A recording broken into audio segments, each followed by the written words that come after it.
భక్తనందనార్ దక్షిణ భారతదేశములో కావేరీ నదీ తీరమున ఉన్న తంజావూరు పట్టణమునకు దూరమున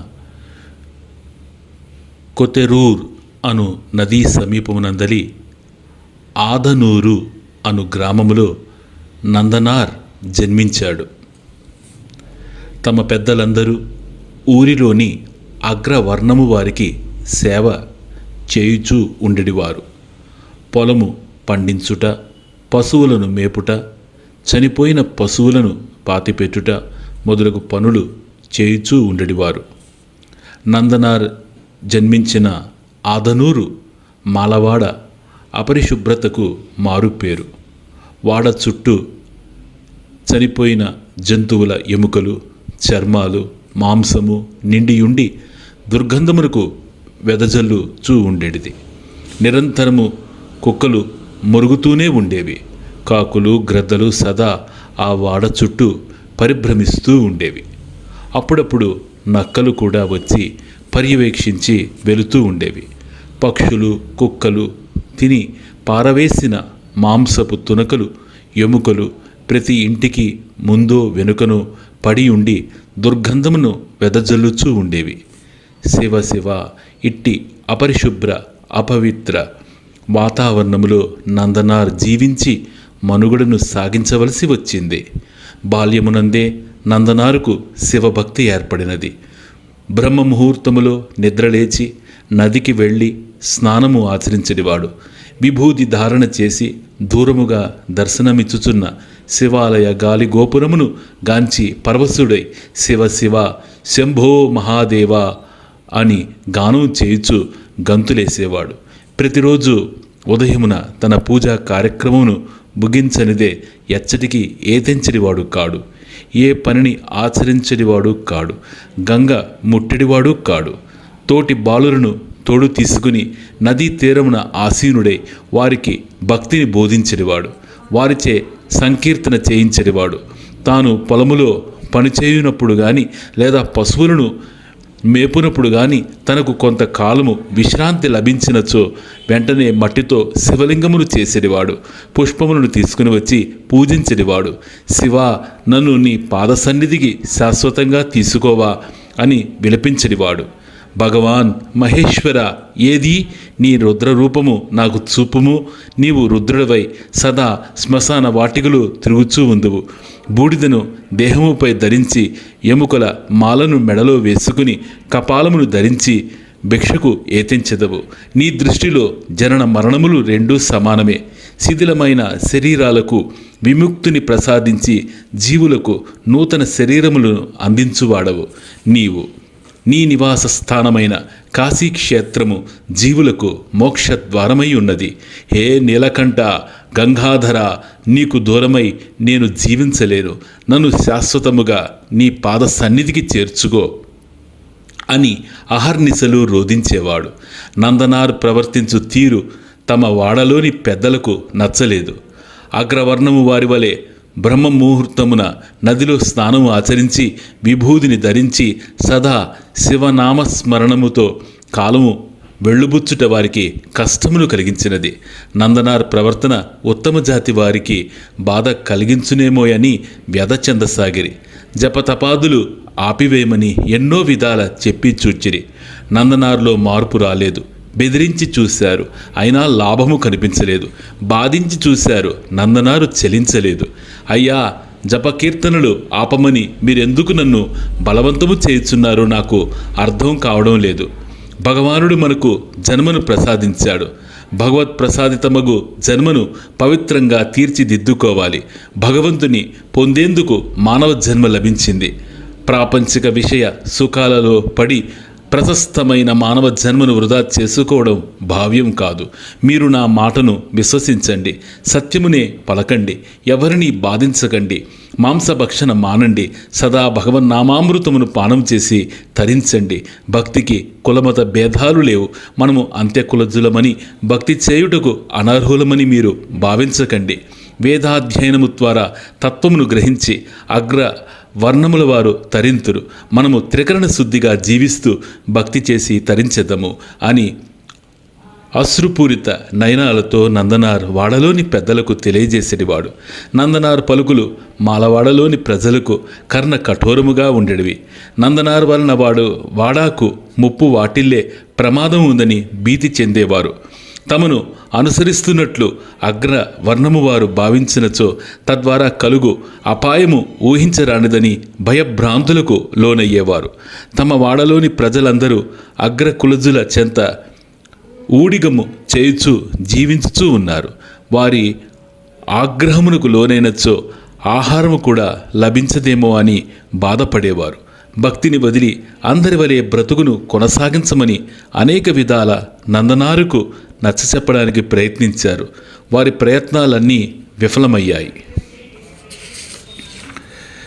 నందనారు తోడి పాలురును వెంటనిడుకుని శివనామము చేర్చు గంతులేసెడివాడు. శివాలయమునకు వెళ్ళి పరమశివుని దర్శనము చేసుకుందుము రండని పురిగొల్పేవాడు. శివ తిరునాళ్ళలో రథోత్సవ సందర్భమున రథమును లాగినచో కైలాస ప్రాప్తి కలుగునని తెలియజేసేవాడు. నందుని మాటలు బాలుర హృదయాలపై చెదరని ముద్ర వేసినవి. పరమశివుని తిరునాళ్ళ మహోత్సవంలో పాల్గొని రథమును లాగుటకు బాలురందరూ పరమోత్సాహమును కనుబరుచుచూ ఉండిరి. ఆదనూరుకు 10 మైళ్ళ దూరమున తిరుపుంగూరు అను గ్రామము కలదు. అతడు చక్కటి శివాలయం కలదు. భక్తులు విశేషముగా వెళ్ళి అక్కడ శివదర్శనం చేసుకునేవారు. తిరుపుంగూరు గ్రామము వెళ్ళి శివదర్శనం చేసుకునవలయునని నందునికి కోరిక జనించినది. నందుని అభిప్రాయమును స్నేహితులందరూ ఏకకంఠముతో బలపరిచారు. శుభ్రముగా స్నానము ఆచరించి నుదుట విభూది ధరించి స్వామికి సమర్పించుటకు పుష్పాదులను సేకరించుకుని బాలురందరూ కలిసి శివనామస్మరణ చేయుచు తిరుపుంగూరుకు బయలుదేరారు. దారిలో అనేక మంది ఈ బాలభక్తులను గాంచి ఆశ్చర్యపడి చిరుతప్రాయమునునే ఇట్టి అపార భక్తిని ప్రదర్శించు ఈ బాలురు ప్రహ్లాదుని గుర్తు తెచ్చుచున్నారని స్తుతించసాగిరి. నందుని పరివారము తిరుపుంగూరు పొలిమేరకు చేరగానే శివాలయ గాలిగోపురము గోచరించినది. నందుని హృదయము ఆనందముతో పొంగులీడినది. మనస్సు పారవస్యముతో నిండియుండ నేత్రముల వెంట ఆనంద బాష్పములు కట్టలు తెంచుకుని ప్రవహించసాగినవి. భావోద్రేకమును నిగ్రహించుకోలేక నృత్యము చేయుచు నందుడు గంతులు వేసెను. బాలురందరూ శివశివ, మహాదేవ, శంకర అంటూ నినాదాలు చేయసాగిరి. బాలురు అందరిలో కలిసి నందుడు నదిలో స్నానము ఆచరించాడు. భగవద్ దర్శనానికై తప్పించుచున్న మనస్సును నిగ్రహించుకోలేక వెంటనే శివ దర్శనానికై శివ సన్నిధికి బయలుదేరారు. నీలకంఠ పాహిమాం అంటూ బాలురందరూ కలిసి ఆలయములో ధ్వజస్తంభం వరకు వెళ్ళారు.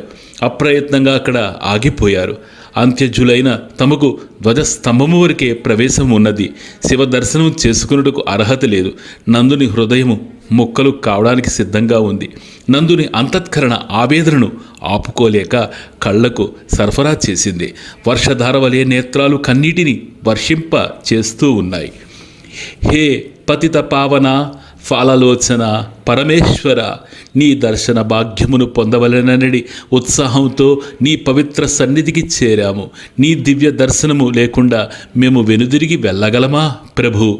శైశవములోనే నా హృదయములో భక్తి బీజాలు నాటబడ్డాయి. గంగాధర, నిజం చెప్పు, వాటిని నా హృదయ క్షేత్రంలో నాటిన అదృశ్య తోటమాలివి నీవు గదా. బీజాన్ని నాటిన నీవే నీరు పోయడానికి సంశయిస్తే మా జీవన వృక్షం ఏమైపోవాలి? హృదయంలో భక్తిని నింపి ఆలయంలో నీ దర్శనాన్ని నిరోధించుట భావ్యమా తండ్రి? దయాసాగర, నీలకంఠ, నీ ప్రతిభను నేను వివరించగా విని నిన్ను చూడవలెనని ముచ్చటతో నా స్నేహితులందరూ అరుదించినారు. ఎంతో ప్రయాసతో నీ పాద సన్నిధికి ఎత్తించిన మాపై నిర్దయ జల్లులు కురిపించుట న్యాయమా ప్రభు? మేము పిల్లలమని నీకు కూడా చులకనగా ఉన్నదా? ఏ శంకర, భక్తికి బాలవృద్ధులను భేదములు ఉన్నవా? మార్కండేయుని ఉద్ధరించిన మంగళ స్వరూపుడు నీవుగావే. మమ్ములను ఎందుకిలా భేదిస్తున్నావు తండ్రి? హే కారుణ్యాలయ, ఉమానాథ, చంద్రశేఖర, అస్పృశ్యులమైన మాకు ఆలయ ప్రవేశం కల్పించడానికి నీవు కూడా సంకోచిస్తున్నావా? మాలవాని ప్రవేశంతో ఆలయము మలినపడునని సంశయిస్తున్నావా? గిరిజాపతి, అధికులకు గౌరవాలు, అధములకు అగచాట్లు మానవ సమాజంలోనే దర్శనీయము అనుకున్నాను. అవి నీ చెంత కూడా చోటు చేసుకున్నావా? హే దీన బాంధవ, భక్తవత్సల, శంకర, మేము నలుగురిలో నగుబాట్లకు గురి కావడం నీకు వినోదమా? దరి చేరిన భక్తులను ఉద్ధరించలేని నీ అసక్తతను చూసి మాత్రము ప్రజలు అపహాస్యము చేయరా? హే సదాశివ, కైలాసపతే, నీ దర్శనము పొందకుండా తిరిగి మేము వెళ్ళలేము. నీ దివ్య దర్శనముతో తరించడమో లేదో నీ దర్శనము లభించలేదని అంతరించడమో ఏదో ఒకటి జరిగి తీరుతుంది. ఏ చంద్రకళాధర, సర్వేశ్వర, బాగా ఆలోచించు. ఈ నందుడు ఈ ధ్వజస్తంభము వద్దనే పడి ప్రాణాలు అర్పించడానికి సిద్ధంగా ఉన్నాడు. హే భక్తవత్సల, భవానీ శంకర, ఈ నందీశ్వరుడు నీకు మాకు మధ్య నిలబడి దర్శనము కానీయక అడ్డుపడుతున్నాడు. నా ప్రారబ్ధ కర్మయే ఈ నందీశ్వరుని రూపములో ఏతెంచినట్లు గోచరించుచున్నది అని పసిబిడ్డ వలె నందుడు విలపించసాగాడు.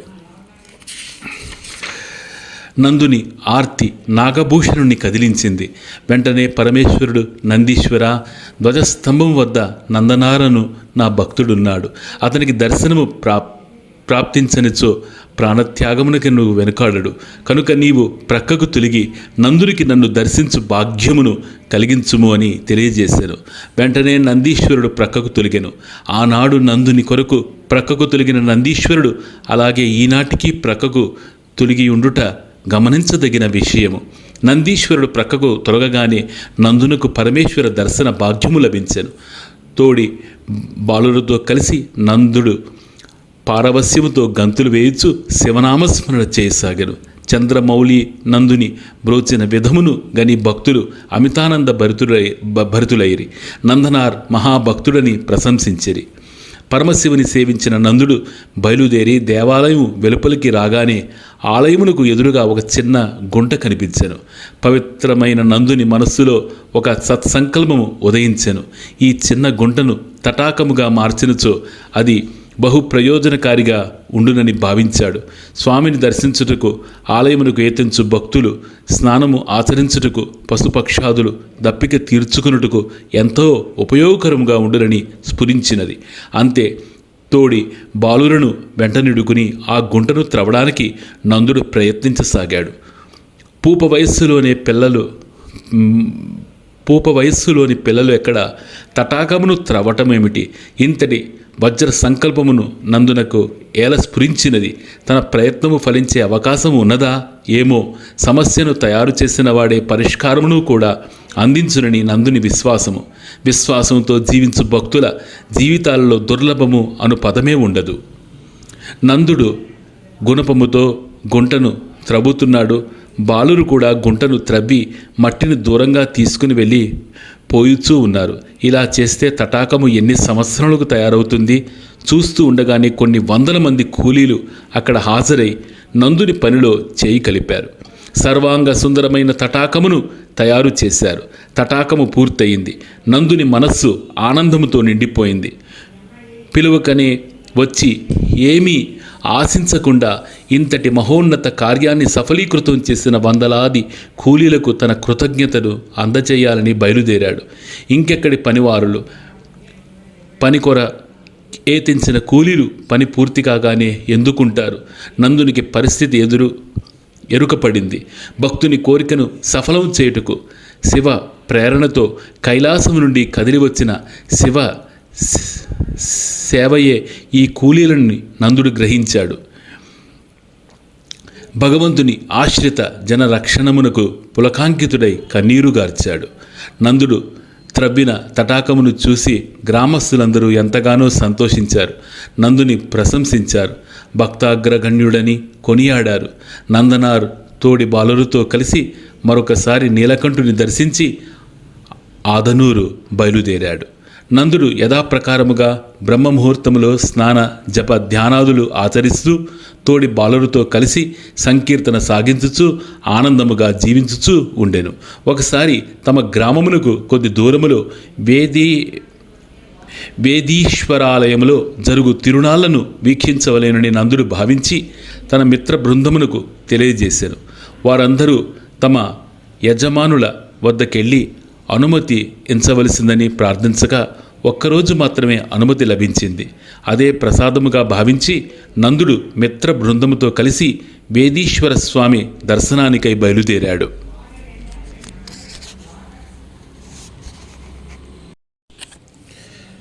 తిరునాళ్ళు చాలా వైభవముగా జరుగుతూ ఉన్నది. నందుడు మిత్ర బృందముతో కలిసి నదిలో స్నానము ఆచరించి నుదుటుకు విభూది ధరించి స్వామిని దర్శించవలనని ఆలయము చెంత అరుదించుచూ ఉన్నాడు. ఇంతలో వేదీశ్వర స్వామి రథోత్సవం ప్రారంభమైనది. నందుడు దూరముగా నిలబడి చేతులు జోడించి నమస్కరిస్తూ, హే భక్తవత్సల, దయాసాగర, నీ దర్శన భాగ్యములకు నోచుకుని మాలాంటి అభాగ్యులైన అస్పృశ్యులకు దర్శనము ఇవ్వడానికి నీవు ఊరేగుచున్నావా? ప్రభు ఆలయంలో విశ్రాంతిగా ఉండక దీనజనుల ఉద్ధరించుటకై ఇలా వీధుల వెంట నడుస్తూ ఉన్నావా? ఆలయానికి వచ్చి నిన్ను దర్శించలేని రోగ పీడితులకు ముదుసలులకు దర్శనమిచ్చుటకై ఎండలో ప్రయాణం చేయుచున్నావా అని నందుడు కన్నీరు కార్చుచూ విలపించాను. జనులందరూ రథమును లాగుచూ ఉండా ఆ భాగ్యానికి నోచుకొని నందుడు స్వామిని సరాసరి తన హృదయంలోకి లాగుకుని తృప్తి చెందాడు. రథోత్సవం సాగుతూ ఉన్నది. నందుని మనస్సు మరొక చోట ఆకర్షించబడింది. ఆలయ ముఖద్వారం ముందు ఒక భాగ్యవంతుడు హరికథా కాలక్షేపం చేయుచుండుట చూచి నందుడు మిత్రబృందంతో వెళ్ళి అక్కడ ఆసీనుడయ్యాడు. శివలీలను శ్రవణం చేయు భాగ్యం కలిగినందుకు సంతసించారు. హరిదాసు కథ ప్రారంభించాడు. చిదంబర క్షేత్ర పాలకులైన నటరాజస్వామి వైభవును కీర్తించుచు హరిదాసు గానం చేయసాగాడు. నందుడు ఇంతవరకు నటరాజస్వామిని గూర్చి వినియుండలేదు. నటరాజస్వామి వైభవం వింటున్న కొద్దీ నందునిలో నూతన పరిణామము రాసాగింది. హరిదాసు భావగర్భితంగా సుశ్రావ్యంగా నటరాజుని వైభవును గానం చేస్తూ ఉన్నాడు. వర్ణించయవరి తరము నటరాజ సుందరుని చిదంబరేశుని, వర్ణించయవరి తరము, వర్ణించయవరి తరము నటరాజ సుందరుని చిదంబరేశుని, వర్ణించయవరి తరము. చిదంబరముక పావన క్షేత్రము, కాశీసేతువల కన్న అధికము, నాణ్యమైన నటరాజ వైభవము, నయనానందము భవభయహరము. వర్ణించయవరి తరము నటరాజ సుందరుని చిదంబరేశుని, వర్ణించయవరి తరము. కుడి పాదము క్రింద అజ్ఞానము బలి, ఎడమ పాదము క్రింద జీవన నాట్యరవళి, భక్తులను తరించు పావన చరితుడు, సుందర రూపుడు చిదంబరేశుడు, వర్ణించయవరి తరము నటరాజ సుందరుని చిదంబరేశుని, వర్ణించయవరి తరము. హరిదాసు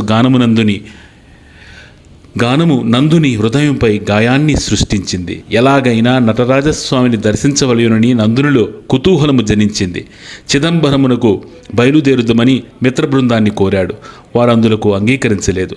ఒక్కరోజు మాత్రమే యజమాని వద్ద నుండి అనుమతి గైకొని వచ్చాము. చిదంబరము వెళ్ళినచో యజమాని తీవ్ర ఆవేశమునకు గురి కావలసి వస్తుందని చెప్పి చిదంబరమునకు నందుని ప్రయాణమును ఆపించి అందరూ కలిసి ఆదనూరు చేరడానికి బయలుదేరుతూ ఉన్నారు. నందుడు హరిదాసుని సమీపించి అతని పాదాలపై పడ్డాడు. మహాత్మా, నటరాజుని చూడవలెనని నా మనసు తీవ్ర ఆవేశముతో ఉన్నది. నాకు నటరాజుని దర్శనం లభించునా అని ప్రార్థించాడు. నాయనా, నటరాజస్వామి భక్తజనప్రియుడు, దరిచేరు వారి దుఃఖమును త్రుటిలో దూరం చేయువాడు. ఆధిక్యతలు, సిరి సంపదలు, చదువు సంధ్యలు భగవానుడు చూడడు. నిశ్చల భక్తి, నిరాడంబర జీవనము, ప్రేమ, ఇవియే భగవంతుడు ఆశించునవి. నీవు చిదంబరము వెళ్ళుము. ఆర్తత్రాణపరాయణుడైన నటరాజస్వామి నిన్ను ఆశీర్వదించి అనుగ్రహించును అని తెలియజేశాడు. హరిదాసు ప్రేమ పలుకులు నందుని చెవులలో ప్రతిధ్వనిస్తూనే ఉన్నాయి. మిత్ర బృందముతో కలిసి నందుడు ఆదనూరు చేరాడు. నందుని హృదయంలో శాంతి మాయమైంది. నటరాజస్వామి దర్శనానికి మనస్సు ఉరకలు వేయుచూ ఉన్నది. నిరంతరము నందుని మనస్సు నటరాజుని యందే లగ్నమై ఉన్నది. నటరాజస్వామిని దర్శించు సంకల్పము తప్ప మరి ఒక సంకల్పము నందుని మనస్సులో ప్రవేశించడం లేదు. పొలములో పని చేయుచు ఒక్కొక్కసారి పనిముట్లను పారవేసి శివ, శంకర, నటరాజ, నర్తన సుందర అని గంతులు వేసేవాడు. తోడి బాలుర గుమిగూడగానే వారిచే శివనామస్మరణ చేయించేవాడు. కాలం కదులుతున్నది. గడిచిన క్షణం తిరిగి వస్తుందన్న నమ్మకం లేదు. తొందరగా నటరాజస్వామి దర్శనం చేసుకునవలేను అని దుఃఖిస్తూ నేల మీద పడి పొర్లేవాడు. ఒక్కొక్కసారి మేలు మరచి నటరాజ నామము చెబుతూ నృత్యం చేసేవాడు. ఆహా, ఏమి ఈ పారవస్యం! ఎక్కడిది దివ్యోన్మాదము! నందుడు సామాన్య భక్తుడు కాడు. ఈతనిలో కదులు వైరాగ్య జ్వాల ఎంతటి అజ్ఞానారణ్యము నైనను దహించగలదు. నటరాజస్వామిని దర్శించాలనడి నందుని సంకల్పము వేరెవరు శుభ సూచనలు కనిపించడం లేదు. నెరవేరు శుభ సూచనలు కనిపించడం లేదు. తనకు నటరాజస్వామికి మధ్య తన యజమాని అడ్డుగొడలా నిలిచి ఉన్నాడు. యజమాని అనుమతి వసంగడు. యజమాని అనుమతి లేనిదే తాను చిదంబరము వెలుట సాధ్యపడదు. ఒకనాడు సాహసించి నందుడు యజమానిని సమీపించాడు. తన యజమాని అయిన బ్రాహ్మణుడికి చేతులెత్తి నమస్కరించాడు. అయ్యా, వందనములు. నా మనస్సులో ఒక కోరిక చేరి రాత్రింబవళ్ళు నాకు విశ్రాంతినివ్వక బాధ పెట్టుచున్నది. చిదంబర క్షేత్ర పాలకులైన నటరాజస్వామిని దర్శించవలెనని నా మనసు ఆరాటపడుచూ ఉన్నది. జీవుల దుఃఖములకు హరింపజేసి మోక్షమును ప్రసాదించు నటరాజమూర్తిని చూచుటకు నా నేత్రాలు కుతూహలపడుచూ ఉన్నవి. దయచేసి నాకు అనుమతి నొసంగి ఆశీర్వదించండి. నేను చిదంబరము వెళ్ళి నటరాజస్వామిని దర్శించి తిరిగి వచ్చి యథాప్రకారము తమ పొలములో పనిచేయగలవాడను అని నందుడు ప్రార్థించాడు. యజమాని అయిన బ్రాహ్మణుడికి నందుని మాటలు కర్ణ కఠోరంగా గోచరించాయి. అతని కోపము తీవ్ర స్థాయికి చేరింది. ఓరీ నంద, నీకు మతి చలించలేదు కదా? నీవేమిటి నటరాజస్వామి దర్శనం చేయడమేమిటి? మానస సరోవరములో వరాహం జలకము ఆడగలదా? పండిత సభలో సునకము ఆసీనమై ఉండగలదా?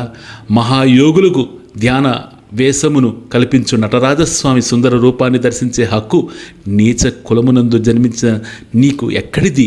అనవసర వ్యర్థ ప్రసంగములు మాని పొలముకెళ్ళి పనిచేయుము. ఇలాంటి విషయాలు ఇక మీదట మళ్ళీ తలపెట్టినచో నిన్ను శిక్షించక తప్పదు అని గద్దించి లోనికి వెళ్ళాడు. నిరాశ చెందిన మనస్సుతో బరువైన అడుగులు వేసుకుంటూ నందుడు పొలము చేరాడు. ఆహారం రుచించడం లేదు.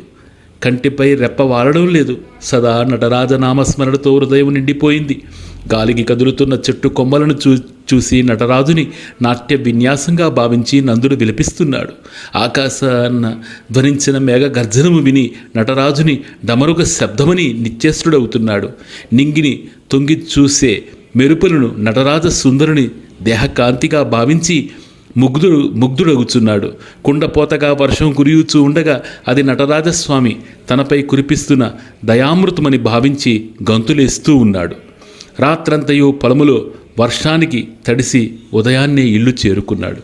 ఏ పని చేయడానికి మనసు అంగీకరించడం లేదు. తీవ్రంగా ఆలోచించేవాడు. నటరాజా నటరాజా అని ఒక్కొక్కసారి గంతులేసేవాడు. ఇలా కొంతకాలం గడిచింది. చిదంబరములో నటరాజస్వామి తిరునాళ్ళు ఒక 3 రోజులు మాత్రమే ఉన్నదని నందనార్ చెవిన పడింది. ఈ సంకల్పము నందునిలో తీవ్ర సంచలనాన్ని కలిగించింది. ఎలాగైనా చిదంబరము వెళ్ళి నటరాజస్వామి తిరునాళ్ళ మహోత్సవమును తిలకించి ధన్యత చెందవలయునని వజ్ర సంకల్పము ఏర్పడింది. నందుడు యజమాని వద్దకెళ్ళి చేతులు జోడించి నమస్కరించాడు. మౌనంగా నిలబడ్డాడు. ఎందుకొచ్చావు అని యజమాని ప్రశ్నించాడు. నందుడు యజమానికి నమస్కరిస్తూ, మహాత్మా, ఎంత చక్కటి మాట సెలవిచ్చారు. ఎందుకొచ్చావు అని మీరు అడిగిన ప్రశ్నలో ఎంత గంభీర భావం ఉన్నది. నిజమే, మానవుడు ఈ ప్రపంచానికి ఎందుకు వచ్చాడో మర్చిపోయాడు. ప్రాపంచక విషయ వాసనాలోలుడై శాశ్వత ఆనందమునే మర్చిపోయాడు. నశించిపోయే శరీరమే శాశ్వతమని నమ్మి దాన్ని రక్షించుకున్నట్టుకు చేయరాని పనులు చేస్తూ ఉన్నాడు. సంసార వ్యామోహానికి లోనై జన్మనిచ్చిన భగవంతునే మర్చిపోయాడు. విశ్వగారడి వినోదాన్ని తిలకించడములోనే తన కాలాన్నంతా వృధా చేసుకుంటున్నాడే గాని విశ్వనాథుని పాదాల చెంత చేరి తరించాలని చింతించలేకపోతూ ఉన్నాడు. తాను ఎక్కడి నుండి వచ్చాడో, ఎందుకు వచ్చాడో మర్చిపోయి జీవిస్తూ ఉన్నాడు. ఎందుకు వచ్చావు అని మీరు అడగడంలోనే మీ భావం నాకు అవగతమైంది. వేదశాస్త్ర పారంగతులైన తమలాంటి మహాత్ములు అమృత వచనములలోని ప్రతిభ వర్ణించసాధ్య పడునా? స్వామి, మీరు ఆశీర్వదించినచో నేను ఎందుకు వచ్చానో గుర్తిరిగి వచ్చిన చోటికే చేరుడకు తీవ్ర ప్రయత్నము చేసి సాధించగలవాడును. మీ కరుణా దృష్టి ఈ దీనుడిపై సారించండి అని మొరపెట్టుకున్నాడు. యజమానియగు బ్రాహ్మణుడు ఆవేశపూరితుడై, ఓరీనంద, ఏమిటి నీ అప్రస్తుత ప్రలాపము? మధోన్మత్తుడవై కండ కావరమును కనులకు పొరలు క్రమ్మి పిచ్చివాని వలె వాగుచూ ఉన్నావు. నీ శుష్క వేదాంతము కట్టిపెట్టి నీవు నా వద్దకు ఏతించిన కార్యమును వివరించము అని గద్దించెను. ప్రభు క్షంతవ్యుణ్ణి. చిదంబరములో నటరాజస్వామి తిరునాళ్ళు జరగబోతున్నాయి. ఇక 3 రోజులు మాత్రమే ఉన్నది. నటరాజస్వామిని దర్శించవలయు అనున్నది నా చిరకాల వాంఛ. చిదంబరము వెళ్ళి నటరాజసుందరుని తిరునాళ్ళ మహోత్సవంలో పాల్గొని నా స్వామిని కనులారా గాంచి తృప్తి చెందవలయునని నా మనస్సు ఉర్రూతలు ఊగుచూ ఉన్నది. ఈ దీనుని క్షమించండి, నా కోరికను మన్నించండి. నటరాజుని చూడనిదే నేను జీవించలేను. నా స్వామి దర్శనానికి దూరమై నేను బ్రతుకలేను అని తన విచారాన్ని నందుడు యజమాని ముందు ఉంచాడు. నందునిలో దృఢదీక్ష యజమానికి ప్రత్యక్ష గోచరముగా ఉన్నది. నటరాజస్వామిని దర్శించవలెనుడి వాంఛ నందునిలో గాఢంగా నాటుకుని ఉన్నది. ఇప్పుడు వారించను లాభము ఉండదని యజమాని గ్రహించాడు. నందునికి ఒక విషమ పరీక్ష పెట్టి అతని దీక్షను కుంటుపరిచి ప్రయాణమును రద్దు చేయవలని యజమాని సంకల్పించి, నంద, నీ భక్తి వాంఛనీయమే. నీ పలుకులు భక్తి రసమును గుప్పించి శ్రవణానందమును చేయుచూ ఉన్నవి. మానవ జన్మ ప్రాప్తించిన పిదప దాన్ని భగవంతుని వైపు మరల్చి సద్వినియోగపరుచుకొను వాడే నిజమైన మానవుడు. నీ అచంచల భగవద్భక్తికి అకుంఠిత దీక్షను నన్ను ఎంతగానో ఆకర్షించినవి. నంద, కర్తవ్య విముఖుడివై వానికి భగవత్ సన్నిధిలో చోటు లభించదని శాస్త్రవచనము. మృత్యుడైన వానికి స్వామి సేవయే శరణ్యము. యజమానుని కష్టములకు గురిచేసి భగవంతుడు కూడా అంగీకరించడు. నీవు చిదంబరము వెలుట నాకును ఆమోదమే, కానీ ఈ 3 రోజులలో నా పొలమును పండించి ధాన్యమును నా ఇంటి చేర్చి వెళ్ళవలసిందని యజమాని తెలియజేశాడు. నందునికి పరిస్థితి అవగతము కాలేదు. 3 రోజులలో పొలం పండించుటయా దుస్సాధ్యము. ఇంతటి విషమ పరీక్షలో తనెలా నెగ్గగలడు? నందనారు మనసు తీవ్రంగా ఆలోచించుతూ ఉన్నది. ఇంతలో యజమాని కల్పించుకుని, నందా, నీవు నిజంగా భక్తుడివే అయినచో సందేహించ పనిలేదు. భక్తజన రక్షకుడైన నటరాజస్వామి నీ మొర ఆలకించడా? గతంలో ఎందరో భక్తులను భగవానుడు ఉద్ధరించాడు. నీ భక్తి యథార్థమే అయినచో నిన్నును అనుగ్రహించి తన పాద సన్నిధికి రప్పించుకును అని తెలియజేశాను. యజమాని పలుకులు నందుని మనస్సును తేజోవంతము చేసినవి. అవును, నిజమే, యజమాని మాటలలో సత్యము ఉన్నది. నా భక్తి నిజమైనచో కాదో గ్రహించుటకు చక్కటి తరుణము ఆసనమైనది అని చింతించిన నందనార్ యజమాని నిర్ణయానికి కట్టుబడెను. యజమాని నుండి ధాన్యమును గ్రహించి పొలమును చేరడం. 3 రోజులలో భూమి దున్ని పంటను పండించి ధాన్యమును యజమాని గృహంబునకు చేర్చుటయా? ఆలోచించు కొలది నందునకు పరిస్థితి అయోమయంగా గోచరిస్తూ ఉన్నది. పొలము గట్టుపై కూర్చుని ఆలోచించసాగాడు. ఆధారము లేని ఆలోచనలన్నీ కదిలించి లాభము లేదని గ్రహించాడు. శివస్మరణ ప్రారంభించాడు. పొలము గట్టుపై నిలబడి సంకీర్తన చేయుచూ నృత్యము చేయసాగాడు. ఆడి ఆడి అలిసిపోయాడు. పొలము గట్టుపై స్మృతి తప్పి పడిపోయాడు. అర్ధరాత్రి అయింది. నందనారు ఏమి చేస్తున్నాడో పరీక్షించవలేని యజమాని పొలం వద్దకు వచ్చాడు. పొలమంతయు మైదానము వలె గోచరించుతూ ఉన్నది. భూమిని దున్నే ప్రయత్నము కూడా ఇంకా జరుగులేదు. పొలము గట్టుపై పడి నిద్రించుచున్న నందనారుకు చూశాడు. నందనారు స్థితిని చూసి నవ్వుకున్నాడు. నందుని వైఫల్యానికి సంతోషించాడు. వెనుదిరిగి గృహోన్ముఖుడయ్యాడు. నందుడు నిద్రించుచున్నాడు. నందుని కార్యము పట్ల నటరాజస్వామి మేల్కొన్నాడు. భక్తుని అభీష్టము తీర్చవలసిన సమయం ఆసన్నమైనది. శంకరుడే స్వయముగా వచ్చి నాగలి పట్టాడు. పార్వతీదేవి నీళ్లు తోడుతూ ఉన్నది. వినాయకుడు విత్తనములు చల్లుచున్నాడు. కార్తికేయుడు కలుపు తీయుచూ ఉన్నాడు. ప్రమదగణమంతా గడియలో పెరిగిన పొలాన్ని కోసి మోపులు కడుతున్నారు. అష్ట దిక్పాలకులు నిలబడి వెన్ను నుండి ధాన్యాన్ని వేరు చేశారు. నందీశ్వరుడు మూటల గట్టి ఆ మూటలపై తన ముద్రను ఏర్పరిచాడు. తెల్లవారుతున్నది. నటరాజస్వామి ఒక రైతు రూపములో కనిపిస్తూ నందుని నిద్ర నుండి లేపాడు. ధాన్యము సిద్ధమైందని, యజమాని ఇంటికి చేర్చవలసిందని తెలియజేసి తన పరివార సమేతంగా అంతర్ధానమయ్యాడు. నందునికి పరిస్థితంతా అర్థమైంది. భక్తవత్సలుడైన నటరాజస్వామి కృపకు తన్మయత్వం కలిగింది. శరీరం కంపించింది. నేత్రముల వెంట బాష్పధారలు రాలాయి. నటరాజ నామోచ్చరణ చేయుచు యజమాని గృహమును చేరాడు. నిద్రించుచున్న యజమానిని లేపాడు. ధాన్యము సిద్ధమైనదనియు, ఆజ్ఞాపించినచో ధాన్యము బండలో వేసి ఇంటికి తీసుకుని రాగలననియు నందుడు యజమానికి తెలుపుతాడు. యజమానికి నందుని మాటల యందు నమ్మకము కుదరలేదు. తానే స్వయముగా బయలుదేరి పొలము వద్దకు వచ్చాడు. మూటలు కట్టిబడి ఉన్న ధాన్యమును తిలకించాడు. ఆ మూటలపైనున్న నందీశ్వరుని ముద్రను దర్శించాడు. జరిగిందేమిటో యజమానికి అర్థమైంది. తన తప్పిదమునకు పశ్చాత్తాపం చెందాడు. నందుని నిష్కలంక భక్తికి యజమానికి గగురుపాటు జనించినది. యజమాని నందుని వైపు చూశాడు. రెండు చేతులు కట్టుకుని దాస భావముతో యజమాని దూరంగా నిలబడి ఉన్న నందనారును వీక్షించాడు. అపర ప్రహ్లాదుని వలె కనపట్టుచున్న నందనారును సమీపించాడు. చేతులు జోడించి నమస్కరించాడు. నందా, నీవు సామాన్య మానవుడివి కావు. భక్తాగ్రగణ్యుడవు. అశేష భక్తకోటికి ఆదర్శమూర్తివి. పరమశివునిచే పొలము పని చేయించిన పవిత్రాత్ముడవు.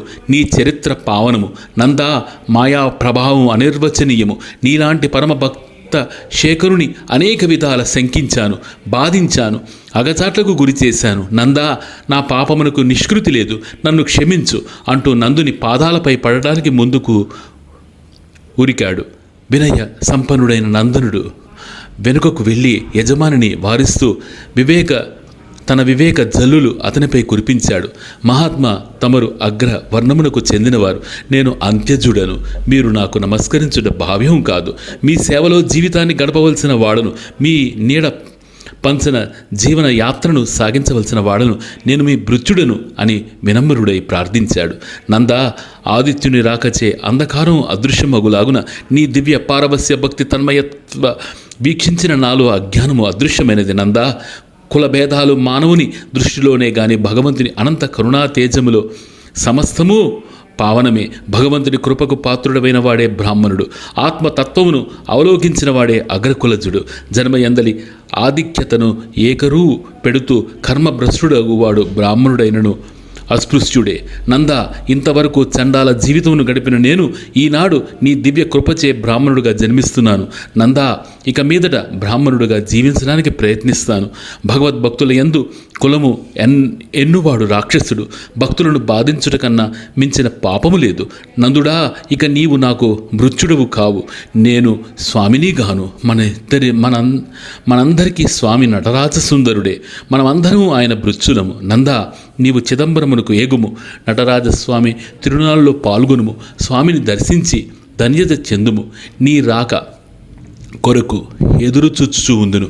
మనం ఇరువురము కలిసి పొలము సేద్యము చేదుము. ఇక మీదట ఫల సాయమునందు మన ఇరువురికి సమాన హక్కు ఉండును అని యజమాని నందునితో చెప్పసాగెను.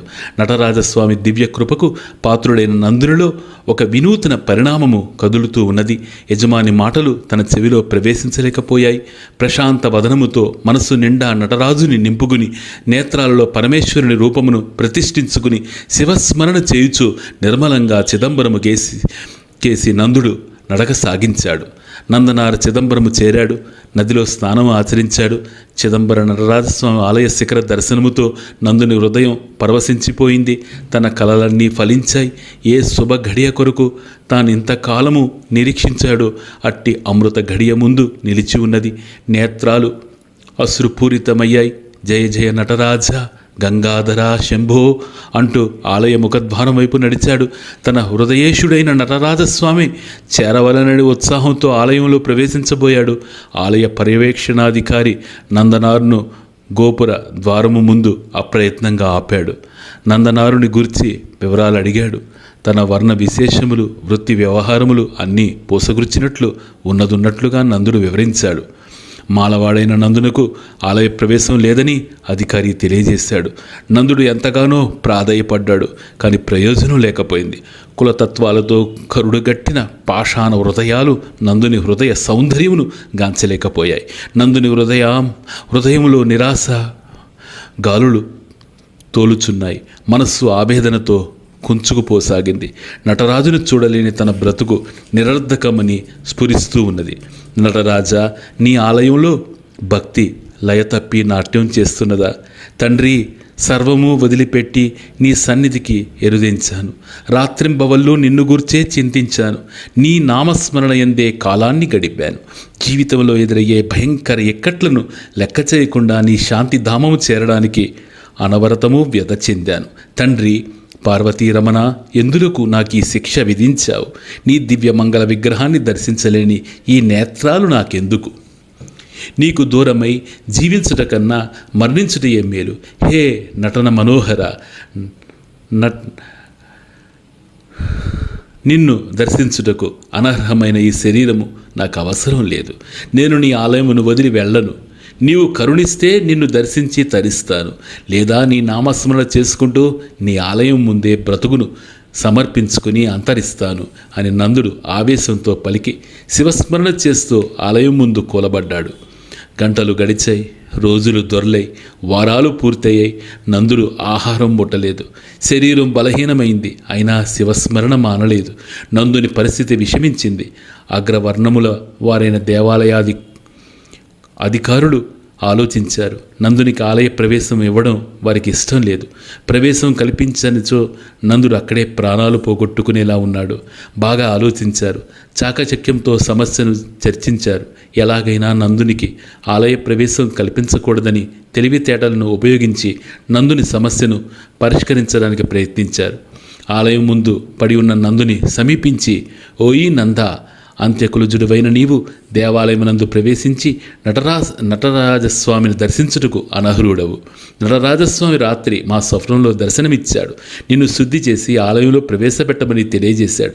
భగవాను నిర్ణయం నీకు సమ్మతమైనచో నీవు అగ్నియందు ప్రవేశించి పరిశుద్ధుడువు కావలేను.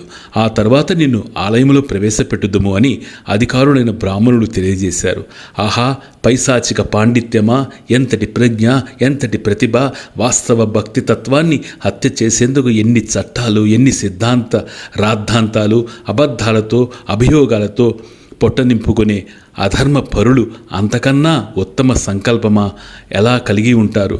విప్రుల వికృత పలుకులు వినిన నందనార్ అమితానంద భరితుడయ్యాడు. నిజమే, ఇది చక్కటి పరీక్ష. ఇది తనలో కదిలే భక్తి శ్రద్ధలకు గీటురాయి. తన భక్తి పవిత్రమైతే ఆలయ ప్రవేశం లభిస్తుంది. అలా కానిచో అపవిత్రమైన ఆ శరీరముతో భూమిపై నడిచి భూమాతను కూడా అపరిశుభ్రము చేయుట కంటే అగ్నిలో ఆహుతి కావడమే శ్రేయోదాయకము అని మీరు నా ఎడ చూపిన వాత్సల్యము నాకు నేను చాలా కృతజ్ఞుణ్ణి. అపరిష్కృత సమస్యగా నిలిచిన నా జీవితానికి ఒక చక్కటి పరిష్కారాన్ని అందించారు. మీకు సదా రుణపడి ఉంటాను. వెంటనే అగ్ని ప్రవేశమునకు ఏర్పాట్లు గావించండి అని నందుడు శిరమొగ్గి బ్రాహ్మణులకు నమస్కరించాడు. ఆలయమునకు కుడి ప్రక్కన అగ్నిని రగిల్చారు. నందుడు నదిలో స్నానము ఆచరించాడు. విభూదిని ధరించాడు. నొసట చందనాదులు ధరించాడు. తడి బట్టలతో వచ్చి బ్రహ్మాండంగా మండుచున్న అగ్నిదేవుని ముందు నిలిచాడు.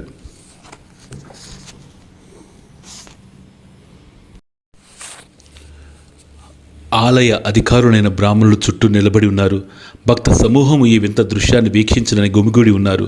కొన్ని నిమిషాల్లో జరుగుబోయే పరిణామాన్ని ఊహించుకుంటూ ప్రేక్షకులు హృదయాలు ఆందోళన చెందుతూ ఉన్నాయి.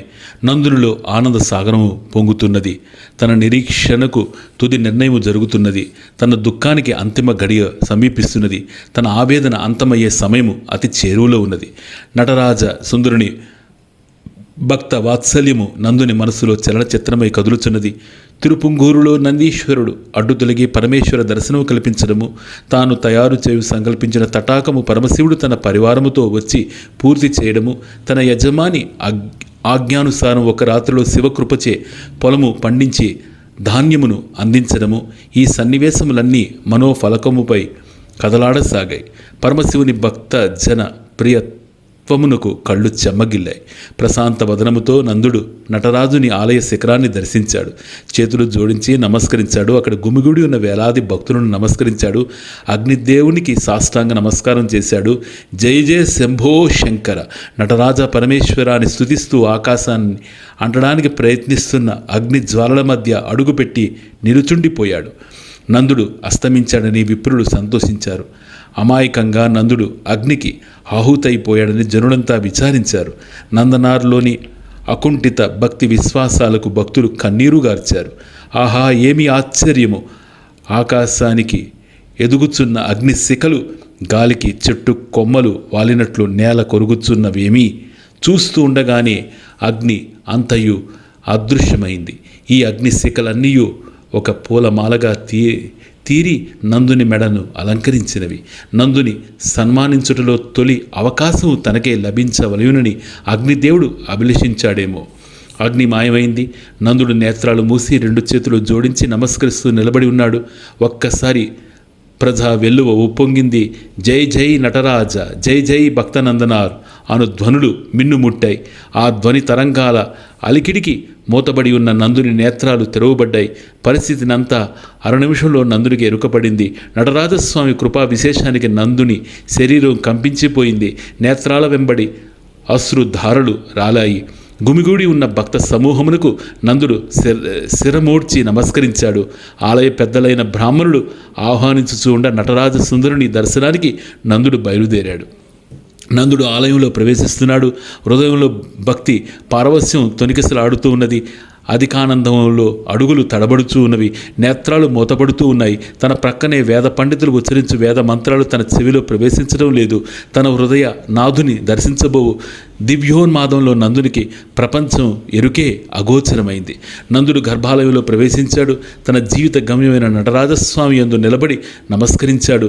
నటరాజస్వామిని ప్రప్రదంగా దర్శించాడు. నటరాజ సుందరుని మూర్తినందుని సంభ్రమాశ్చర్యాలతో ఉక్కిరిబిక్కిరి చేసింది. ఏమిటి అద్భుత దృశ్యం! నృత్య భంగిమ!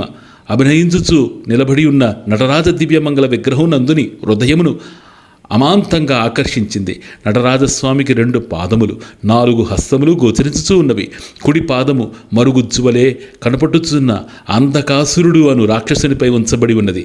ఎడమ పాదము నాట్య భంగిమను అభినయించులాగున పైకి ఎత్తబడి ఉన్నది. శరీరమును సర్పము వస్త్రం వలె చుట్టి ఉన్నది. తన 4 చేతులతో పైభాగము నందలి కుడి చేతిలో డమరుకము, ఎడమ చేయునందు ప్రకాశించుచున్న అగ్ని ఉన్నది. క్రింద భాగములోని ఎడమ చేతి పైకి ఎత్తబడి ఉన్న తన ఎడమ కాలుని చూపించుచూ ఉన్నది. కుడి చేయి ఆశీర్వదించులాగున నాట్య అభినయము చేయుచూ ఉన్నది. నందుడా దివ్యమంగళ విగ్రహమును తదేకంగా చింతించసాగాడు. ఇందలి భావశిల్పము ఎవరికి గోచరము? నటరాజా, ఏమిటి నటనా వైభవము? నందుడు ప్రార్థన ప్రారంభించాడు. నటరాజ సుందరుని నటనా కౌశలములోని ఆధ్యాత్మిక రసానుభూతి నందునికి అవగతమగుచూ ఉన్నది. నటరాజస్వామి కుడి పాదము క్రిందబడి ఉన్న అంధకాసురుడిని జగత్ విలాసమును నడుపు మాయను అనగద్రొక్కిన వాడు నటరాజస్వామి. ఎడమ పాదముపైకి లేచి ఉండును అనగా అవస్థాత్రయము అధిగమించి తిరుగునాతీతమై జగత్ విలక్షణమై దేహేంద్రియ మనోబుద్ధులకు అతీతమై తురీయాతి స్థితిలో నిలబడి ఉండుటాయని అర్థము. కుడి పాదముతో మిథ్య జగత్తును అనగద్రొక్కి 2వ పాదముతో బ్రహ్మైక్యము చెంది జీవించుటయే నటరాజస్వామి పాదద్వయము అభినయించి అందించు అద్భుత ఆధ్యాత్మిక ప్రదర్శనము. నటరాజస్వామి పై వరుసలోని కుడి చేతిలో డమరుకము ఉన్నది. డమరుకమున నుండి శబ్దము జనించును. శబ్దము ఆకాశ తత్వమునకు ప్రతీకము. శబ్దము నుండి ఏ జగత్తు ఆవిర్భవించినట్లు వేదాంతము తెలియజేయచూ ఉన్నది. కనుక డమరుకము సృష్టిని కనబరుచుచూ ఉన్నది. నటరాజస్వామి ఎడమ చేతిలో అగ్ని ఉన్నది. అగ్ని దహించు వస్తువై ఉన్నది కనుక అది లయస్థితికి ప్రతీకమై ఉన్నది. సృష్టి లయాదులు డమరుక అగ్నుల ద్వారా తెలియబడుచుండ ఈ రెండిటి మధ్య స్థిరముగా నిలబడి ఉన్న నటరాజ సుందరుని వైభవం స్థితికి ప్రతీక అయి ఉన్నది. కనుక సృష్టి స్థితి లయాదులు తనయందే జరుగుచున్నవని భావము. నటరాజస్వామి క్రింద వైపు ఉన్న ఎడమ చేయి పైకి ఎత్తబడి ఉన్న ఎడమ కాలును చూపుచున్నట్లు ఉంటుంది. ఎడమ కాలు విలక్షణమైన బ్రహ్మతత్వమును తెలియజేయుట చేత అట్టి బ్రహ్మీ స్థితిని ధ్యానించమని తెలియజేయుటయే ఎడమ చేయి ద్వారా చూపుటలో అంతరార్థము. అలా బ్రహ్మ పదార్థమును చింతన చేసినచో తప్పక దైవానుగ్రహము లభించునని తెలియజేయుటయే కుడి చేతిలో ఆశీర్వదించునట్లు అభినయించుటలోని భావార్థము. నటరాజస్వామి చుట్టూను సర్పము చుట్టబడి ఉన్నది. భయంకరమైన సర్పము చుట్టబడి ఉన్నను నటరాజస్వామి నాట్యమును ఎలా కొనసాగించుతూ ఉన్నాడో, జీవితంలో ఎన్ని భయంకర పరిస్థితులు చుట్టుముట్టినను ఆధ్యాత్మిక సాధకుడు తన సాధనను ఆపకుండా కొనసాగించవలని తెలియజేటియే సర్పము చుట్టుకొని ఉండటంలోని అంతరార్థము. నటరాజస్వామి వైభవం అంతయు నందుని పవిత్ర మస్తిష్కములో నిండిపోయింది. మనస్సు ప్రశాంతతను పొందినది. హృదయం నిర్మలమైనది. శివభక్తుడైన నందునికి నటరాజస్వామి విగ్రహములో శివతాండవం కనిపిస్తున్నది. అంబికా సమేతుడు సదాశివుడు నృత్యము చేయు సాంబ సదాశివ నృత్యము కనపట్టుతూ ఉన్నది.